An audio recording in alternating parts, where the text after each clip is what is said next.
Hi guys, welcome back. Sunday morning here from the shed. First of all, big apologies.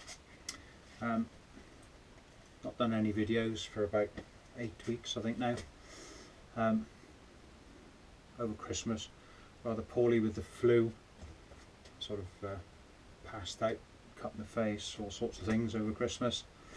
As well as that, trying to deal with losing my dog, a spaniel that you've probably seen punching his way through the doors here sometimes when he can hear me speaking.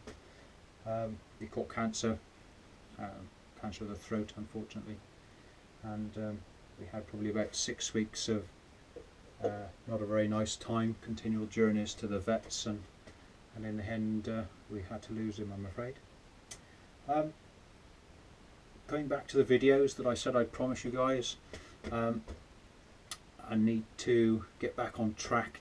My promise was to start off with a metal and tin repair and go forward right to a finished paint job in the booth.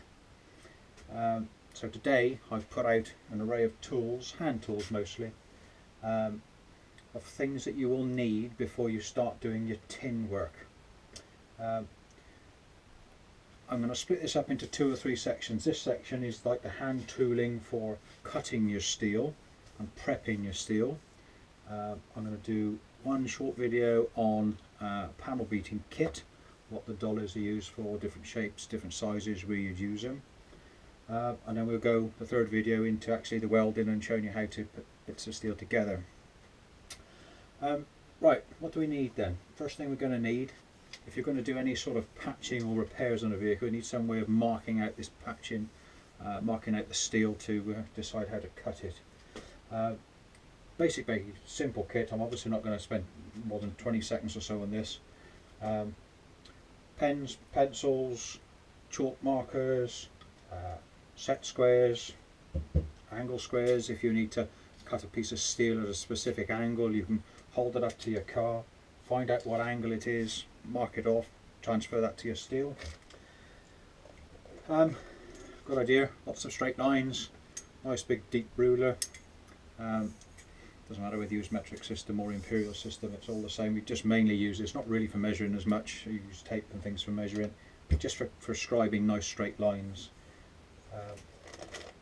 So put cutting anything off at an angle. If you're drilling holes in sheet steel, they're small holes, obviously just use your ordinary drill bits. Everybody's got a set of drill bits, not a problem. If you start drilling bigger holes to put grommets and things in, don't use drills, use a fir-tree drill. These are meant specifically for cutting a hole in sheet steel. If you try and cut a hole with an ordinary drill, because of the fluting that's in the drill that's designed to take the swarf away from the hole, it will pull the hole horrible and ragged, and that would be awful. If the hole becomes ragged, and you do need to use it even if you use a fir-tree drill, a deburring tool, which is just a simple poke in the hole, wiggle it round once, it's just got a rotating action, that will clean all the burr off on the inside of the hole. So if you need to go in there to rub down or to paint after, you're not going to cut your finger on a nasty piece of swarf. So that's all I'm going to say about marking out. That's sort of very easy how to mark things out, not a problem. Cutting steel. Various different bench mounted guillotines that are on the market today. The shear type ones that's just got like a scissor action, very good, not a problem. Cut nice straight lines, they don't spread the steel, they cut it straight without curving the steel as you cut it, very good. The ones with the 2 round wheels, where one's a fixed wheel, one's a serrated wheel, they do 2 things. Because the serrations grip the steel, it spreads the steel at the point of cut, so the waste piece of steel rolls up nastily, so you have to watch that. And also, if you're trying to use that piece of steel to weld back into a car or bodywork, those serrations cause a nasty edge on the steel, so it's an ugly piece. If you're trying to weld that back into somewhere, you've got to account for all that nastiness. So I prefer the shear type. And I've got the same sort of issue with some tin snips. These tin snips, the nice mechanical lever angled sprung loaded ones, exactly the same. You've got one blade. I don't know whether the camera would actually pick this up or not. I'll put it in close just to see. The one blade has got a serrated edge on it. The other blade is nice and sharp. Once again, they mark the steel on the one way, so you can invert your snips the wrong way up or the right way up, so that your markings are on your waist side of the steel. These, you've probably seen them come in sets of 3. There is a reason for that. They're all marked on the front faces. This is marked with the letter S, so that cuts in a straight line. Now if you want to cut a curve, you've got 2 curves. The red ones are marked with the letter L, so it's a left-handed cut, and the green ones are marked with the letter R, so that's a right-handed cut. So if you're using them, you will know that they are extremely handy to cut a nice straight line without needing to fight the snips themselves. They're not fighting you around a corner, so they're great. So you have to have a set of 3 of those. Old school now. These are actually ones I've just replaced, so they've not been out of the box yet. The old style tin snips. These are just made by Eclipse. Once again, good make, good forged steel. Fantastic, great big flat blades, long arms. You can cut quite thick steel, very, very straight with these. Not a lot of effort at your hand. These, they've got a mechanical compensation here, so that you don't have to push too hard. And likewise with these, they get that mechanical advantage by the length of the arms. These cut absolutely fantastic. Once again, not a big mess, a curly mess where the waste is cutting off your piece of sheet steel. That cuts nice and straight. Other ways of cutting steel, you can use a cutting disc in a disc grinder. This is one. These wheels here come from a very fine sort of 0.5 millimeter up to whatever size you need. The thinner the better for cutting a piece of steel. So if you're trying to remove a rusty patch in, say, a sill area or any of the panelled areas, safety guard on is great, because if this blade, because it's very, very thin, it's very strong on the end of the disc, but any sideward motion, if you've got binding slightly, it'll break the disc and throw it off. So safety guards, leave them on. I see lots of people with them off. Leave them on. So that's great for cutting out a piece of steel. Gives a nice straight edge. You can use, for cutting out steel, one of these. Ordinary air chisel, hammer in action. This is the removal tool for cutting off a panel. As you can see, the actual tooth in the centre of the foot there is about 2.5 millimeters wide. So when you cut it out, it removes a gap of 2.5 millimeters.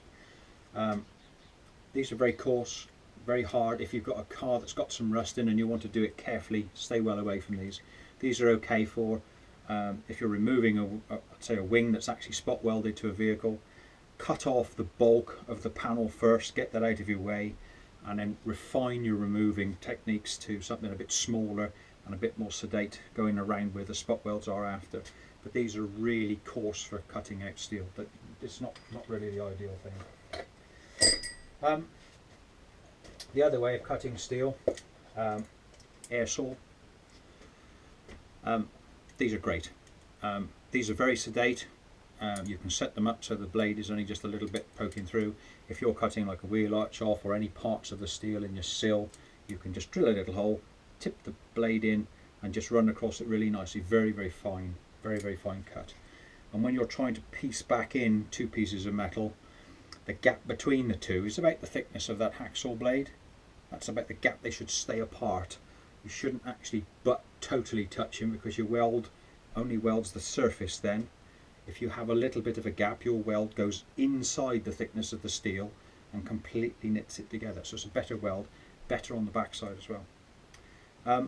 If you're removing a quarter panel and you have to cut the sail panel off, you overlay your new quarter panel onto the bodywork of the car, and then you use these type of saws to cut through both your new panel and the old one as they're holding in place together. This way, when you remove the waste material from your damaged part, however accurate you've been with this one, even if you've had a really wavy line, it's exactly the same. So when they go back together, they knit apart from the thickness of that blade. So if you're cutting across a sail panel, if you're cutting across a sill into a door shut, any of that, use these. Once the new panel's overlaid, cut them with this, both together. Good job. That's about it for cutting. Once you've cut your steel off, you then got to clean it up to put your new pieces in. You've got the option of little die grinders with something as simple as a wire brush on. You could use the 3M, the purple abrasive discs, which are very good as well. They clean without taking the metal off. That's one thing you've got to be careful of welding cars back together. If you over clean the welded areas that you're going to join back together, you're taking the bulk of the material away, you're taking the thickness of the metal. So once you've got your welder set that you think is okay for welding, say a 14 gauge or 12 gauge piece of steel, if you've over cleaned it, you've actually got less than that, so you're going to be burning holes and make it look horrible. So you need to try and clean the surface without removing the thickness of the metal, which is the hard thing. So yeah, little die grinder like that. We have got alternatives. You can use, once again, die grinder. This is an angled one. 3M do these little locking discs with arbors so that you can change the discs and just use those. These are available in all sorts of compounds, right from the abrasive aluminium oxide wheels like these are, right the way through to they're like wax formed sort of Scotch pad ones, so they're just for cleaning rather than removing. So that's where you can clean all your edges, or even if you've got a misalignment of panels and you need to trim, things like this, ideal. Cleaning up of spot welds. This one at the moment is actually set for removing spot welds. I've actually got spot weld drills that I use, not a problem, but sometimes in difficult areas or areas where it's curved, the drill will just move from the centre and not actually cut your spot weld out. What you can do then is, where the spot weld is, this is just a grinding disc, a cut-off disc, and its own little arbor. You can actually grind away exactly where the spot weld is, just grind the tip away to weaken it as much as possible, and then you can put your parting wedge or your parting chisel in between the panel and just gently peel off what you've weakened with that.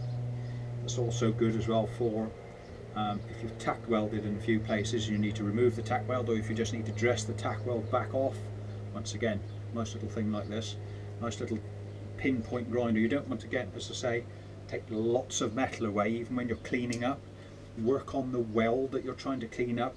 Don't try sanding the parts either side the weld until you've reduced what that weld is to start with.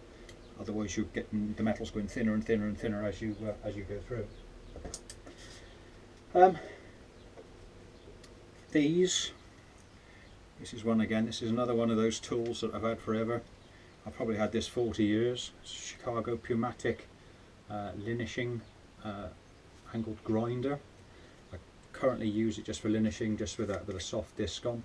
But you can actually put a 4-inch grinding wheel on it as well. I have, once again, I'll talk about the guards. The guard does go back on there. This moment I'm being brave without using the guard because I wanted a nice flat linish on a long weld, so that's a little bit different.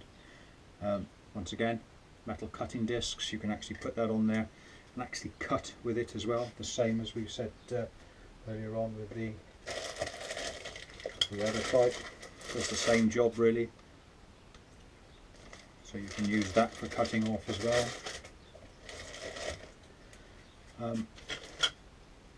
Like I say, that's about 40 years old, still going strong. Chicago pneumatic, fantastic quality items. I see Spray Guns Direct and all sorts of people are still selling lots of Chicago pneumatic equipment. That's, as I say, 40 years old.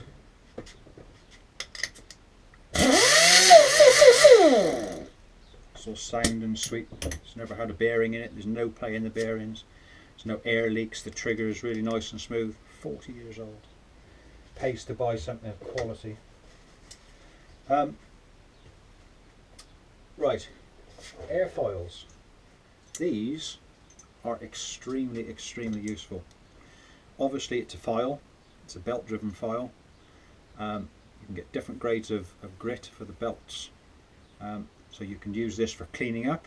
You can also use this for, once again, like removing a single spot weld. You can use this rotary tip exactly on the top of the spot weld and take the spot weld out very gently. It's excellent for that. You can linish a weld that you've put on to bring the metal back down. If you've got any cleaning up that wants to do that's behind the back of a recess, this actually rotates round. You can adjust it and rotate it round so you can get into all different sorts of angles. These are absolutely fantastic. Common ones is this one, which is sort of about 10-11 mils wide, which I prefer. They do 120 mil, they do 130 mil. Those aren't really as good for the bodywork as the smaller one. And this is why I chose the small one. The bigger one, once again, is working on too wide of an area at one time, making your metal thin, and you want your metal as thick as possible. So as you can see, an array of tools. Once you've cleaned up your sheet steel that you're actually going to put back on the car, you have to start prepping that piece of steel to fit the size hole. Various things like magnets that you can get to hold it. You can actually tack weld a little tongue onto your piece to hold it in the right place with your hand, and then touch it with the MIG so that you can actually hold it in place correctly. There's two ways of welding. You can well, there's three or four. You can actually butt weld a piece of steel, which I prefer, and like I say, leave the thickness of a hacksaw blade between the two. You can actually get panel clamps that actually fit between that thickness as well. That's where I like to be. That's obviously the best weld, so you can actually see daylight through it to start with, but as you weld it fills it up. You can do an overlap weld. You can do spot plug welds. When you do an